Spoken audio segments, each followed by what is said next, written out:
Dana Telsey, Telsey Advisory Group CEO, joins us now. Her top retail picks include Ralph Lauren and Target. Dana, so I feel like the consensus here on the U.S. consumer is that slowing, feeling the pain, but still growing, and will continue to do so. Is that wrong? That's right, Sarah. I think, and first of all, thank you for having me. Happy holidays. Wages are growing around 4%, inflation's around 3%.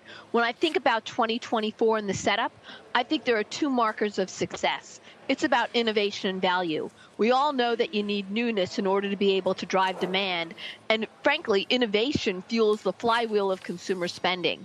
When you think about value, it's more than just price and quality. I'm looking at companies today and who can deliver those markers. It's a Ralph Lauren who's going to have at least low to mid-single digit sales growth next year. It should be able to get to $165. You look at Bath & Body Works, which had an underwhelming 2023 and is poised for growth in 2024. And you have a loyalty program with 41 million members there that can take advantage of their new categories. Yeah, I mean, Bath & Body Works, I don't think, is getting a nice little boost now on the buy the losers of the year kind of theme. I am wondering, Dana, who you don't think gets enough respect as far as the retail strategies go, because it obviously makes such a difference now with the consumer starting to slow. Exactly. When you think about which retailers overall, you think about Target. Margin recovery should be the game plan for 2024 after what happened in 2023. And that could certainly be a benefit for them. In addition, look what we talked about with innovation. They have more merchandise enhancements that are coming and more brand collaborations. I'm looking at Estee Lauder, Dana, which you have a hold on. The stock's down 40%. On the year or thereabout. I think China's a considerable part of that story. What happens there? I think overall it's going to be a messy year in 2024. I think the first half of calendar 24, you're going to continue to see challenges. There is product innovation that's underway at Estee Lauder that should debut in the second half of the year.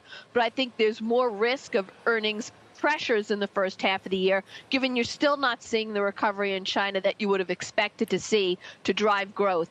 And in North America, I think there's more product enhancements that need to be done in order to drive growth, because beauty is a category overall. It's working. You look at Ulta, you look at Sephora, and you look at the independent brands that are their top sellers that are driving demand. But you're saying it's not a broader comment on luxury? No, I think overall, in luxury overall, I think that Estee Lauder has their own unique idiosyncratic issues. I think luxury right now, we've seen it slow. The aspirational consumer isn't spending the same amount. I don't have the Chinese tourists. When I think about luxury for the back half of the year and even for the year, taking advantage of weakness in companies like an LVMH is an opportunity, given the strength they have across so many different categories. Frankly, I'm also watching Tapestry.